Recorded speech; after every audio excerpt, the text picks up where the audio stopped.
Yo, lock in here, chat.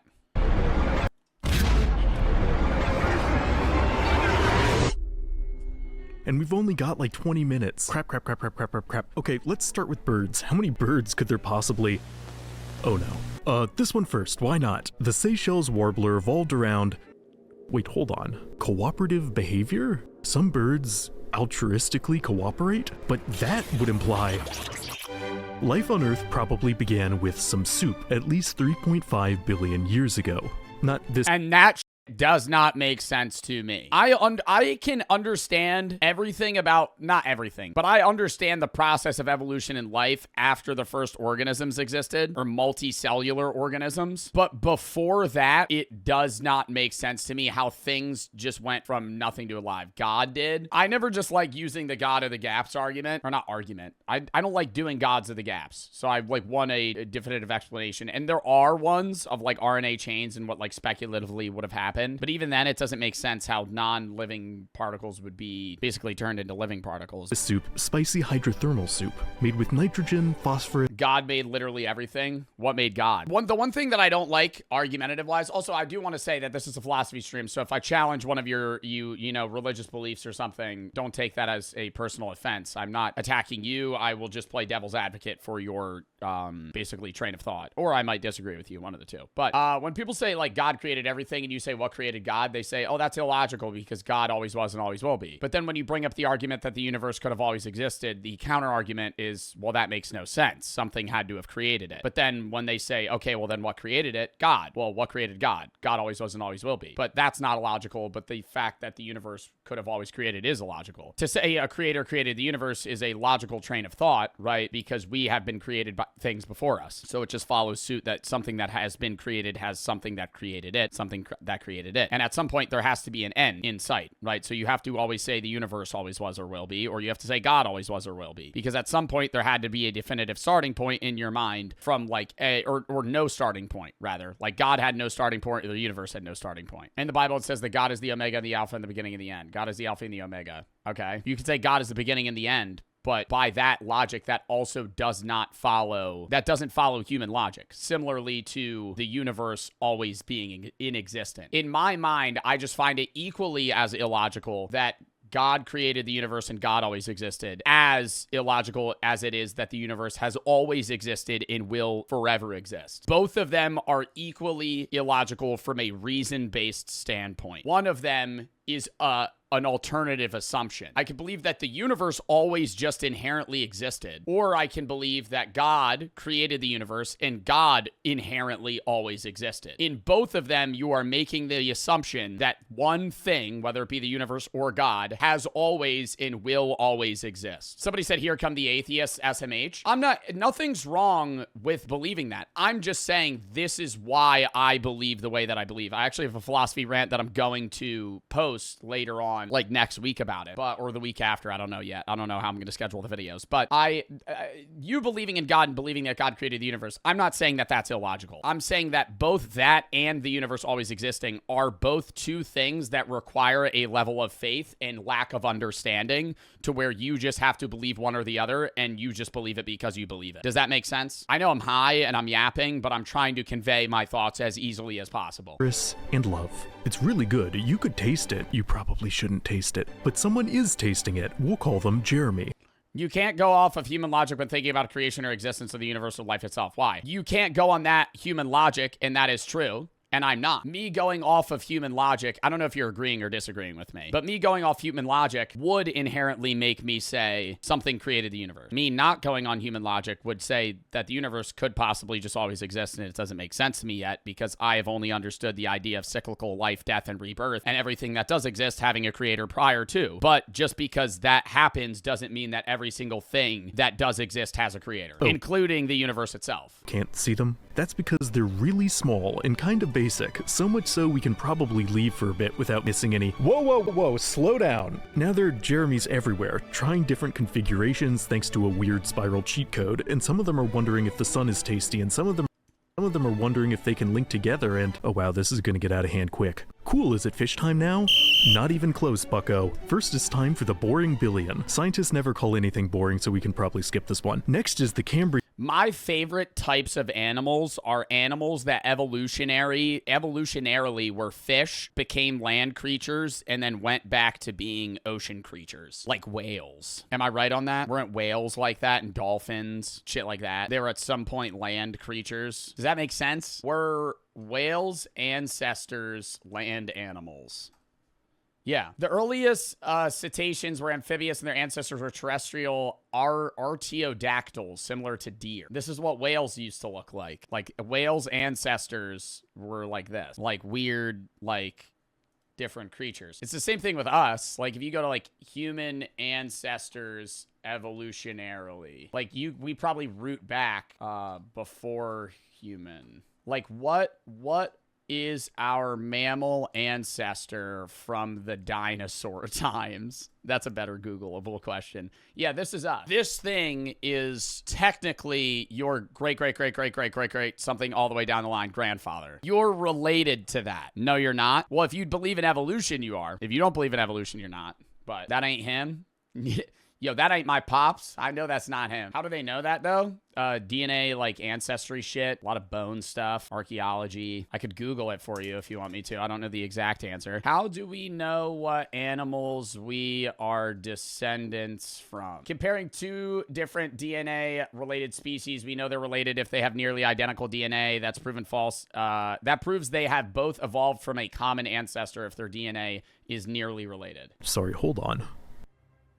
Okay, cooperative altruism has been documented in some bird species. Barn owl chicks give food to hungry siblings, Seychelles warblers co-parent. Though it's not conclusive, it honestly seems like a lot of animals show behavior one could classify as kindness. But if it's emerged convergently in so many species, does that mean kindness is only a survival strata? Next is the Cambrian period. The Jeremys have been busy, linking together into remarkable multicellular— oh god, what is that? I love how he's going back between just random philosophical shit and then, like, fish and shit. An increase in oxygen That sounded so stupid. You know what I mean? Oh my god, that sounded so dumb. That was the dumbest thing I've ever said. has led to an explosion of new body plans, and in their excitement, everyone's gotten a little weird with it. Predators are now in vogue, so most species need a method of self-defense, like being fast, wiggly, or I said, yo, y'all understand and shit like that and shit. a slow and unpalatable mouthful of shell. Hey, this is a great idea, say their cousins, the horseshoe crabs. Let's just do this forever and not change. And they mean it. Yeah, it is wild that horseshoe crabs have basically not evolved for like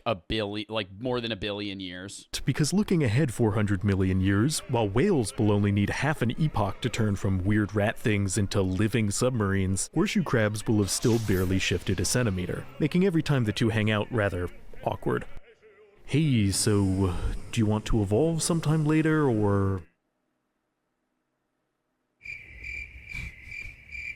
Not really. But the wildest thing about the Cambrian is... Okay, wait a minute. If kindness is just a survival strategy, a product of natural selection, doesn't that suggest we only perform good deeds because we benefit, like by passing on our genes or having a favor returned? Well, that's what, like, Ayn Rand and a lot of philosophers try to argue, that doing any kind task is physically impossible because anything that you do that is good will inherently benefit you in some way that you could attribute to selfishness. Holding the door open to somebody makes you feel good, so you're actually a bad person for doing that. You helping somebody in an exam is selfish because you're doing it for self-benefit because they'll like you more, right? Shit like that. You could go down to literally the extremist examples where it's like me and you are in the Vietnam War and a grenade is thrown directly next to us. If I jump on the grenade, I'll die and you'll live. I'm doing it because the pain and guilt that I would endure knowing that you would die if I lived would be worse than just jumping on the grenade and dying. That I don't agree with that, though. I think kindness does exist in selflessness, but I don't think that you can. I think that you can attribute a lot of kind things that people do for each other as something that they're doing inherently for their own self-benefit. maybe. The idea that the principles underlying Darwinian evolution can be widely applied to things like ethics and culture as well is called universal Darwinism, which isn't named after Charles Darwin, but his cousin, Leonard Darwin.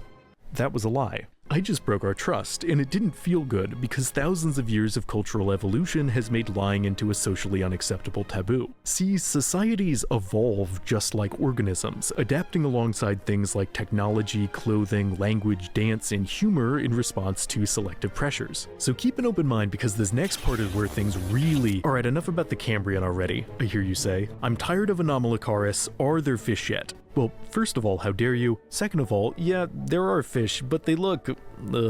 Okay, listen. Flash forward a Kill over the 3, but the thing is that no matter how much the boundary, there's only so much a human mind can comprehend and understand in the matter of creation. I think it's one of the biggest things that will be never solved because we can't fathom it. That's like where the faith thing comes in, and the people who just endlessly pursue it are the truth. I would agree with that. Yeah, I still think it's like worth talking about, but we are limited by our own perceptions and way of life, and that anything that you do to try and genuinely understand the origin of the universe or the meaning of like the universe as a whole is physically impossible because you're impeded by your own thoughts, desires, human perception, and own individual reasoning, right? Like, you're not a robot that can just comprehend shit in every possible way imaginable. You're limited to your own human mind, your perceptions, your own individual language, and the way that you're able to convey your thoughts and think within that own language, right? There are words that exist, even on a just earth level, that exist in other languages that don't exist here. The common example that I use all the time is like something like schadenfreude, which is like the feeling you get of joy at somebody else's pain. And like, we could obviously say it in that sense, but other languages have words that mean different things that we can't even use, which limits you as well.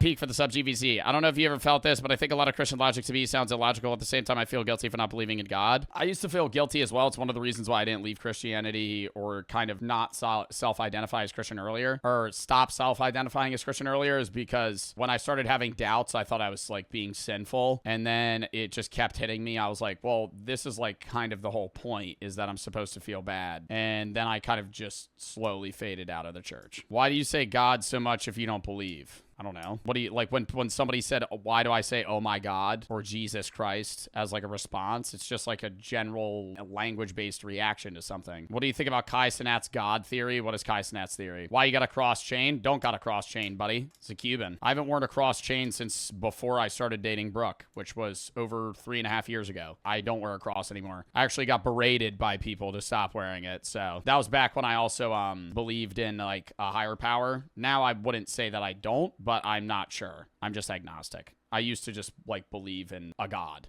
right? I didn't know what it was. 100 million years, now fishier fish are hanging out in the shallows, which turns out to be a gateway drug for walking on land. Not like that. More like... Joe, no hate, but something cannot come from nothing unless it's always been. And in the universe shows creation, or just random chance over an effectively endless amount of time. You just said something can't come from nothing unless it's always been. The universe has always been. I've been created. Why couldn't you just attribute that same logic to God? Right? Like, I feel like you're viewing it from a biased perspective. This. And now you've got the first terrestrial. The universe shows creation. Wouldn't God also have shown inherently that something created him? Or it, to have the capacity to understand? Everything we know is from learned knowledge. You don't, how do you spawn in? How are you always existent? This might sound stupid. How can you always exist yet have infinite knowledge about things that currently don't exist for you? God's outside of our universe. You could also just say the universe is, there are universes outside of our own universe. In the multiverse theory, you could say the universe has just always existed. We're going to get at an endless loop to argument here, right? Because here's the thing. There's certain things that could be discussed, and then there's certain things that are going to be discussed, but at the end of the day, it's going to be, you believe what you believe, I believe what I believe. I'm not going to be able to see it from your point of view because you think I'm biased and I think you're biased, if that makes sense. Neither of us can view this from an a priori perspective. You have grown up in a different climate, a different life than me, and obviously think reasonably and logically different from me. I'm not right, you're not right, I'm not wrong, you're not wrong. You don't know if God always exists. You have faith that God has always existed. I don't know if the universe has always existed. I just believe it does, right? It's not faith because it's not the strong beliefs in the doctrine of a religion or, you know, the texts of a religion based on spiritual apprehension. It's just the similar sense of what I believe, right? I can't take that away from you. And so it's just like, you're not gonna change my opinion. Vertebrates. Oh, right on. So it's dinosaur time now. No, hold your proto-mammalian horses. These things take time. Natural selection isn't just some video game where, welcome back to my gaming channel. Today we're looking at the new game Evolution. Bruh. It's been in development for 3.5 billion years. Bruh. Okay, fine. So if there aren't dinosaurs yet, what sorts of animals do we have? Well, since we're now entering the Permian, we've reached the age of synapsids, a group that includes the iconic Dimetrodons, the rather rotund Cotylorhynchus, who were perfect. And there's also a few weird hairy things scurrying around, but they probably won't amount to much. Wait, hold on. There are currently 8.2 billion humans on this planet, yet according to universal Darwinism, there might be 100 times as many memes, influencing our social evolution and even our sense of ethics. A meme, in this case, is a unit of cultural information capable of self-replicating, as proposed in the book The Selfish Gene by Richard Dawkins. The term encompasses any idea transferable between humans, from Beethoven's Ninth to the Mac and Cheeto, and therefore all of societal progress can theoretically be broken down into its memes. For example, there used to be mullets. Now, there is no mullets. You probably aren't wearing a toga while watching this. I mean, you might be, I guess, I don't know your life, but did you journal on your clay tablet this morning using your reed stylus about the consistency of copper your merchant gave you? If the answer is no, then congratulations, you don't live in ancient Babylonia, because like biological genes, meme variation allowed culture to evolve. But this theory gets... He's basically saying that over time, I think I'm interpreting this as we as a species have begun to less and less evolve physically, outside of just, you know, kind of losing specific things that we don't need for survival anymore. And our evolution has turned into societal evolution through cultural beliefs, rule sets, and functionality, right? We no longer have to get, you know, bigger pectoral muscles or wider shoulder bones so you could fucking fight a bison. You work a fucking 9 to 5 or work an electrical job or whatever you do. So there's other things and other ways that we still change as a group of individuals. Stranger. Dawkins argues groups of... I need to not read donos for a minute so I could get through this. I'm seeing some like paragraphs coming in. I'll read them, but then after this, you need to give me a minute. Harry for the 3. Sorry I didn't finish my other dono. I to say I've been thinking about death a lot. I've been really scared about the concept of being only life and death, nothingness for eternity. Can't really think about phasing it out and other universal whole existence. I just want to know if you could give me advice on how to deal with it. Brother, I'm still dealing with it myself. I can't really help you, man. I'm sorry. I've talked about this before. I'm not happy with the thought of death. I don't want to die. How do I deal with it? I don't know. I mean, Marcus Aurelius and a lot of Stoics would say that death is only the loss of a moment. It is not the loss of the past that no longer exists in the future which exists, or the future which doesn't exist yet. You also got to think that the you right now will already be dead by the time you die, especially if you live to like 70, right? The me that's talking right now will not exist in 30 years. Obviously, the physical body that inhabits me will, but my way of thinking and everything that I know, love, and, you know, remember will change entirely, right? So I am like a time capsule that will not exist in 5 minutes. And every single moment, your brain will change. Memes working together are what facilitate more complex human ideas, like languages or traditions, which he claims are functionally mind viruses spreading contagiously from person to person. And if you're thinking, hold on, isn't this getting a bit too out there? The ride's just getting started, because you can't talk about the evolution of absolutely everything without talking about, why don't you want to change? I don't know. I already like myself. Sure, but is there something about me you don't like? Of course not. That's not what because just because I never went through a phase where I was a furry rat horse doesn't mean that... I know. I'm sorry. This is like 2 videos that are getting blended together, and it's making me so confused. You wouldn't understand. One Permian mass extinction later, and it's the early Triassic. Most species seem to have gotten the memo that it's time to stop being so goofy. Most species. And for the next few 100 million years, dinos are gonna lock in and fill just about every niche. Being tall, being small, eating leaves, having ball. Wow, these things were worth the wait. I don't see anything ever messing this up, so I'm gonna go buy milk. Can you look after the dinos while I'm gone? Okay, thanks. What did you do? Well, this is a problem. Yo, but we lived through that shit, chat. We lived through that shit. That meteor hit those motherfuckers out. We were living in holes. It's gonna rule the planet now. These anxious rodent things? I don't even want to imagine what kind of society they would... The average human home contains at least one parasite. Penicillus parasitus, or the pencil, is a species that uses its capacity to create markings to lure in unsuspecting hosts, encouraging them to facilitate its continued survival and reproduction. This is a theoretically valid way to define pencils under Dawkins' self-replicating meme theory, but it obviously sounds weird, right? Perhaps yeah, like a pencil has a consciousness and wants to exist. Surprisingly, the evolution of memes as Dawkins describes it is a somewhat controversial idea, even called a meaningless metaphor that assigns undue agency to the inanimate. And I agree that saying all cultural change can be mapped to such units is a bit of a stretch. However, and this is a very, very big however, I don't agree that meme theory is completely meaningless, especially if thought of as metaphor, because everything in our modern lives is in the flux of constant viral change. Pencils aren't parasites, they're just pencils, but how easy it is to personify them or any other human creation as alive speaks to the extent to which our culture is relentlessly evolving. Even this channel has transformed radically, and though I'm happy with its path, I can't help but wonder— And it is crazy, like, if humans don't fucking,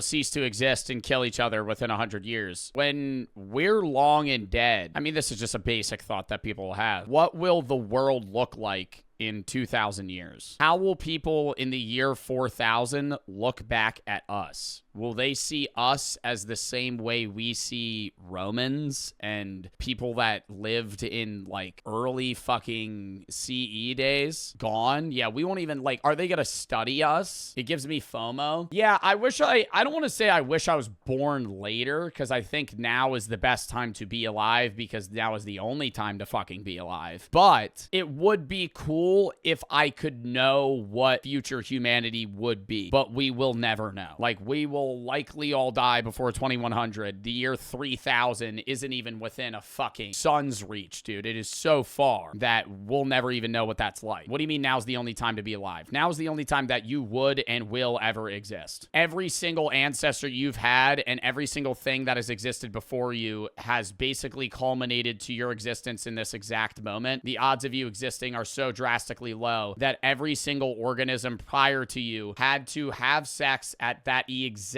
moment with the exact other person that they did, to where that specific sperm cell reached the egg, which would create another person, which had to meet the exact person for that person to exist to create another person that created you, right? The chain goes on forever too, and it gets more and more unlikely. It's not like, oh, your mom had to meet your dad. It was that your mom's mom had to meet your mom's dad, and your dad's mom had to meet your dad's dad. But then their parents each had to meet each other, so far, so forth, and they had to all conceive at the same exact point that they conceived. Because you have 2 parents, 4 grandparents, 8 great-great-grandparents, 16 great-great-great-grandparents, 32 great-great-great-great-great-grandparents, and it goes on for a fucking infinite level of ancestry, to the point where the odds of you being alive right now are so low, and this is the actually only time that you would ever be able to physically exist in this universe. Maybe not in the multiverse, but in this universe, now is the only time that you would ever exist. Wonder how time— So don't be sad that you weren't alive years ago or not alive yet and you wanted to be alive in the future, because now's the only time that you would ever exist. I might eventually alter. Welcome back, Gamer Nation, to episode 800,002 of my Evolution Not necessarily. Yeah, why is that, Platypus? Let's Play. If it feels like the years are slipping through your fingers like loose sand, remember at the end of this video there's a t-shirt giveaway. As the sun sets on the dinosaur's reign, it's now the Cenozoic, and though life was in a bit of a pickle there for a second, the mammals are kicking it off with some pretty cool newcomers. We've got these fellows. Oh, mammoths are here too now. It's good. Got some giant sloths for good measure. Okay, yeah, this is working out. And now half of them are extinct. What happened? Well, some apes with no pointy claws realize they can make pointy sticks instead, and stick those sticks in other animals and cook those animals to unlock the extra nutrition bonus, which means their brains can get fancier and they can cooperate better, and now they've taken a mass extinction size bite out of the food chain. But that's okay, because they're also doing art and culture and memes, although they're not very good yet, and even meeting— And I've said this before, I love looking at ancient cave paintings where they originally started painting up. You can literally see the evolution of human consciousness consciousness in cave paintings because they would originally paint other things that they saw, like animals they would kill in their environment, and then they slowly started painting their own hands, their people, and their families to where they started to understand and recognize sense of self. Other hominids who are possibly just... And then language, and they began to speak to each other, have like, you know, rough wording that created sentences, and then over time now we have language we can talk to each other. ...is intelligent. Don't worry, humans definitely aren't gonna cook and eat them too. Mostly. I feel really good about this being the species that spread everywhere. I wonder if their insatiable hunger and general restlessness will lead to any... The only acceptable growth is infinite growth. That's arguably the prevailing ethos of the 20th and 21st century, the most viral Dawkinsian meme of our era, if you will. This drive for exponential profit margins has led to all sorts of lovely phenomena, like enshittification, a charming word for the widespread degradation of products that began as a term for the decline of online platforms but could now apply to nearly... Yeah, the worst shit now, dude. Why are we creating new phones every year? It's just like the competition against other humans is pushing progression, but it's also fucking so annoying as a consumer to have to put up with the amount of new shit that comes out. And sometimes it's good, but a lot of the time when it comes to technology, you could buy a brand new phone and 6 months later, now there's another phone that's better than yours. It's like, well, why the fuck am I spending? And then they charge a premium because it's a new price, even if it is 2 years old. And then you end up wasting money on something that's redeemably, you know, unk shit a year later. And then everything just gets more and more expensive. You throw it out, you keep your phone. I always say, this is off topic, how often do you guys get a new phone? Like, like how many years between each? I would say, yo, Mikey, stop spamming. I would say like 4 to 6 years you get a new phone. Do you believe cavemen during the time of figuring stuff out ate babies? Yeah, probably once or twice. It definitely happened. What I'm trying to say is that the human can never understand everything about the universe because it's so complex and great for humans to fathom, therefore taking away the human logic and ethics. Bob for the 3. Do you believe in the afterlife? If you do, then what do you think it would be like? I do not. Trashy for the 3. Think about comparative creation of the universe. Assume as that we are matter and atoms and just use the analogy based on human perception. The analogy is effective unless because new matter can't be created or destroyed, so using life and needing a creator to exist, therefore the universe needs a creator is not a good reason. Hopefully that makes sense. Yeah. All aspects of our daily lives. A rather cartoonish example of this sort of de-evolution is shrinkflation, wherein companies shave off more and more of their product to try and squeeze just a bit more out of consumers and keep those numbers going up forever. This short-sighted idea of progress isn't new. The decline of silver coins minted in the Roman Empire follows a strikingly similar pattern, but taking that as an example, the practice obviously isn't sustainable long-term. And not to get up on my soapbox, but these small cruelties are particularly maddening when thought about in the context of the totality of Earth's history. Billions of years of crawling out of the muck, surviving mass extinction after mass extinction, all for some jerk-offs to not let you have a full-size bag of chips. Is this truly the finale of biological and social evolution, the culmination of the long arc of life? You'd hope there'd be just the teeniest bit more room for compassion, or at the very least, I'd like to understand. Forget it. No, I didn't mean to be rude before. I can tell you're going through something. I guess I'm just afraid. Afraid of what? Of how much the world has changed. Of how much I've changed with it. I've gone through so many iterations, it's like I barely recognize myself. But you've stayed so steady, eon after eon. I wish I had that kind of confidence. Sometimes I wonder if I'm still me anymore. That's crazy. Wow, thanks a lot. Alright, we've still got to wrap up the Anthropocene and beyond, so we don't have time for fancy editing. There we go.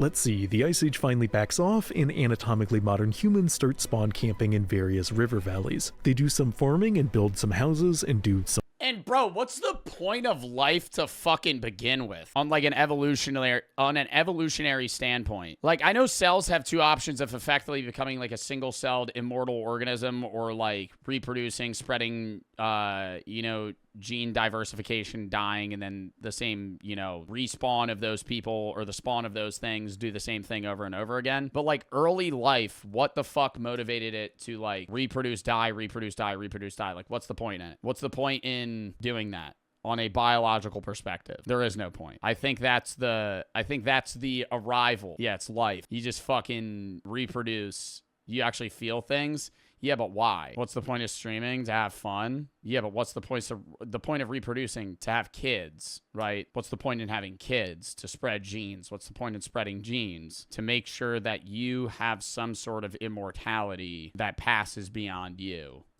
But what's the point in that? That's what I'm saying. It's like if you go far back enough, like we could sit here and have like a purposeful, meaningful conversation on like why you or me or anybody else wants to have kids at some point in the future. But if you go like further and further back to where like now animals aren't even conscious, they're just like innately driven to reproduce. But for what? Like why? Some war crimes. They have some collabs with other animals like horses, which they sometimes use for plowing fields, but mainly for war crimes. Every now and then they make some murals or fun bowls. Yeah, you could say chemistry, but why is chemistry that way? That's what I'm saying. It doesn't make sense to me, at least, where it's like, yeah, you could say things are innately driven to reproduce, to prevent death and, you know, spread their genes. That's fine. But what is the spark of something creating that? Like, what is the first thing that made it innate for, you know, living things to feel the need to reproduce before death?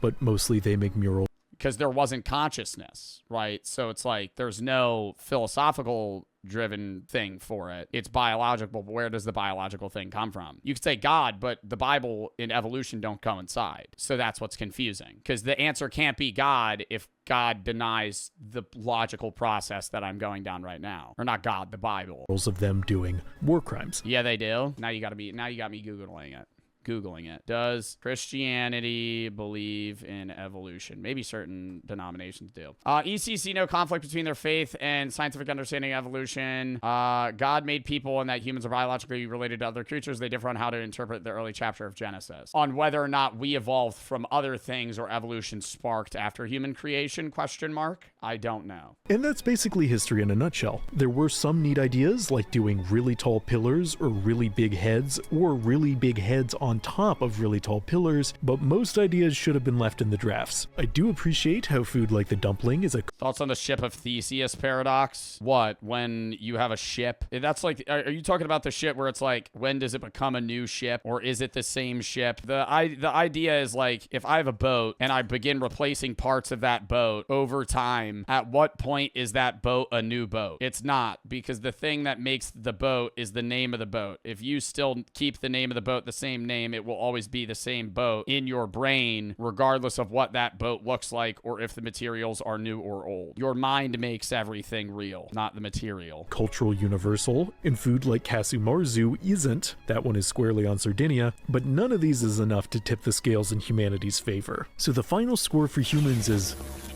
Spread consistently throughout the long arc of cultural evolution, across societies and time periods, are depictions of dogs made not for any practical reason, but out of genuine affection. Ancient Romans often carved poems on their dogs' graves, with one reading, "I am in tears while carrying you to your resting place, as much as I rejoiced when bringing you home 15 years ago."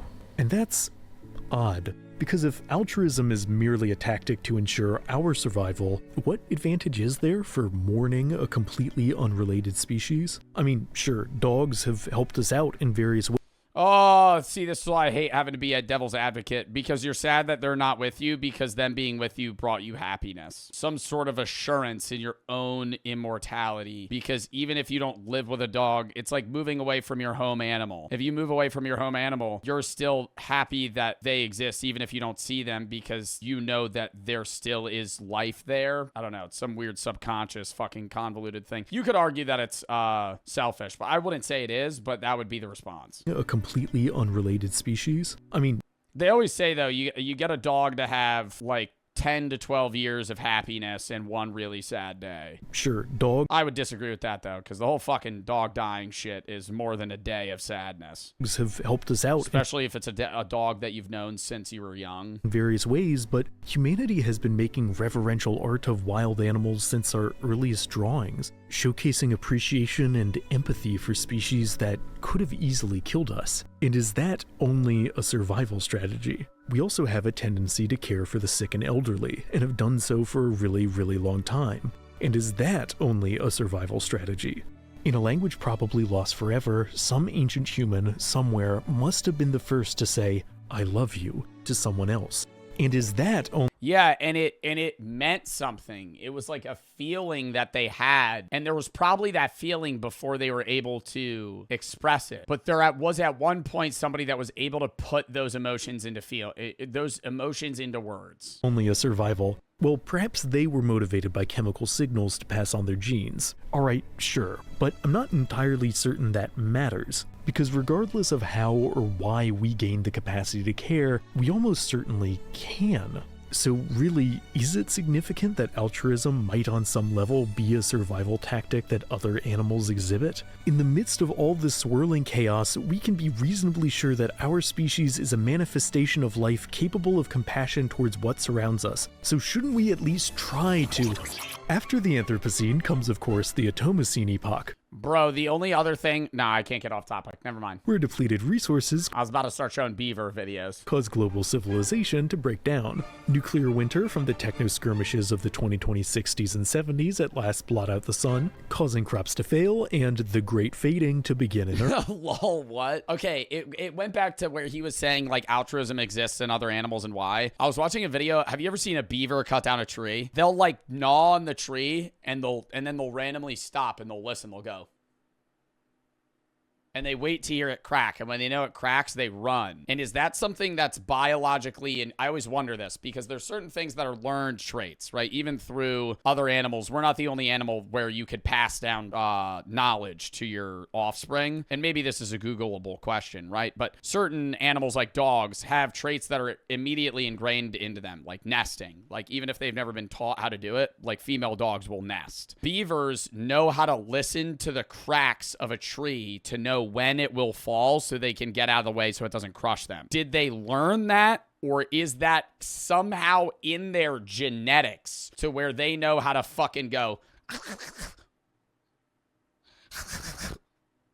and they wait? I gotta show you the video. Look at him listen. Look at him listen. That's what he's doing. He waits, like he's waiting. Nothing. He does it again. He's gonna do a little gnaw. He waits. And he heard it. A little crack. Not enough. You do a little more. They learn from seeing it. So like baby beavers will watch their mom or dad cut down trees. See, he's coming back. Hear it? Yeah, and he heard it. He hears it crack. He's getting scared. And he runs. Ernest. The remnants of humankind famously take refuge beneath Mammoth Cave National Park and accidentally uncover the great deep world below. Then comes the Malimcene, wherein the dwellers of old reclaim the scarred surface, and humanity becomes naught but their puppets for several million generations. Then the Cthulhucene happens, which is pretty self-explanatory, honestly. But once the final grand necromancer of the outer gods is at last overthrown, with the help of the cephalopod people and their understanding of community engagement, civilization can at last be reborn.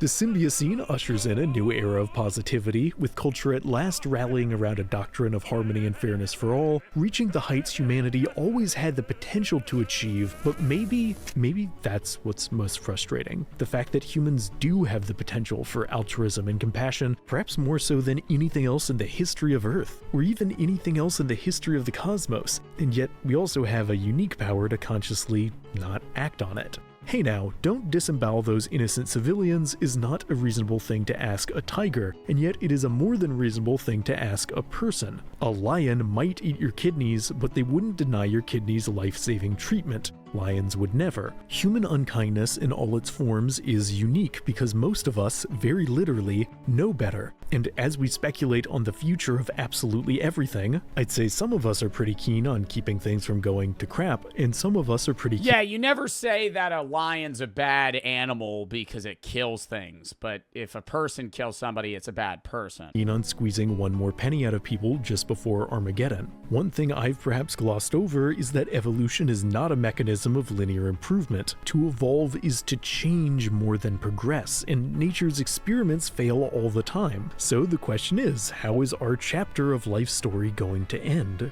Will we be able to look back and say these billions of years of struggle have been worth it, or will it all fade into meaningless... The amazing new Toilet Time golf game. Now you can have the same exact haircut time after time. Welcome back to episode 8.2 billion. If my lighting looks weird, that's because the sun has decayed into a red dwarf and will soon be extinguished like an ephemeral candle. in the infinite dark, so be sure to smash that like button. The Seychelles warbler is a greenish-brown bird that stands Oh my god, back to this shit. This was in the beginning of the video. It made no between sense. 13 and 14 centimeters. It has a pale supercilium in front of its eye and primarily inhabits shrubland. But I think my favorite thing about the Seychelles warbler has to be its call. It's this melodious little whistling sound, and what I love most about it is how it's a reminder that my ears, which are completely different from a bird's, can hear their calls and think, I love that shit, bro. That motherfucker be singing. how it's a reminder that my ears, which are completely different from a bird's, can And like, what are they saying to each other? hear their calls and think, wow, that's beautiful. I wonder sometimes if other animals can appreciate bird songs. It's not entirely far-fetched. After all, there's evidence bears enjoy nature views, as they've been observed returning to particularly scenic vistas much like humans might. Aww. Just sitting and watching creation for no apparent reason other than it looks pleasant. And who knows, maybe other overlooked species are capable of finding beauty too. It's almost impossible to prove, but I'd like to think so because, look, what I meant to say was, it's crazy you're afraid you're not still you. What? Of course you're still you. So what if you've evolved? So what if you've changed? There's always change. Uncertainty is the single constant of the universe. And look, I'm not sure where any of this is going. In 400 million more years, maybe I will finally have to switch things up. Or maybe I'll be extinct. I don't know. But what I do know is that as long as I have the privilege of being, I'm going to enjoy every moment of it. And you should too. Because no matter what happens, you'll always be yourself. And yourself is someone who means the world to me, and always has. So there. I thank you for saying so. I love you. I love you too. The whale and the fucking horseshoe crab. Our ever-evolving world could be charitably called dynamic and more aptly called chaotic. The UN just failed to pass a plastic pollution treaty, again, and over 280 news sources covered the story. Thankfully, today's sponsor, Ground. Okay, not with the sponsor, but dude, people do that shit because, and this goes back to what I was saying, I don't know if it was this stream or another stream. You're gonna have a crossroads in your life where you take money or living a life, and if you take the money alternative, you're going to have to disregard a lot of the living things that you would perceivably have. You become robotic if you're at the heads of companies. Right, like you're just solely focused on profits and churning a, happy investor statement and being able to have good quarterly earnings that you no longer care about, like, okay, maybe this will kill Earth and affect us. News helped me parse through all this information. Ground News is a website. How do you live without making money? I'm not saying that choice entails that you're not going to make money. I'm saying there are a lot of jobs that you can go down the path of getting where you will give up family life. You won't have a girlfriend. You won't have friends. You'll constantly be traveling. You'll be alone. You'll be stuck in a hotel, go to a meeting, talk to a bunch of people, and everything's gonna become monotonous, right? And you'll just stop caring because all you're doing is working, sleeping, waking up, working, sleeping, waking up, and doing that over and over, right? And it's whether or not you value that to get that amount of money, basically not have a life for 10 to 20 years and then be able to fucking retire younger or do whatever, or whether or not you're going to take just like, a basic area job and then be able to fucking live and actually have some sort of, personal life. There are careers that can have both. It's just what you go down. That's why the job world is a lot more confusing once you get thrown into it. Obviously, I'm in a different situation because I do social media, but I also have a girlfriend dealing with that as well as the majority of my friends. I'd rather be rich. You say that until you have to do what it will averagely take to become rich. Site an app designed to help you sort through the chaos of modern media, offering a quick visual breakdown of the political. Why am I watching an ad right now? Is that the rest of this video? If you enjoyed this entry, please lend your That was support. the rest of the video. All right, I enjoyed that. Anyways.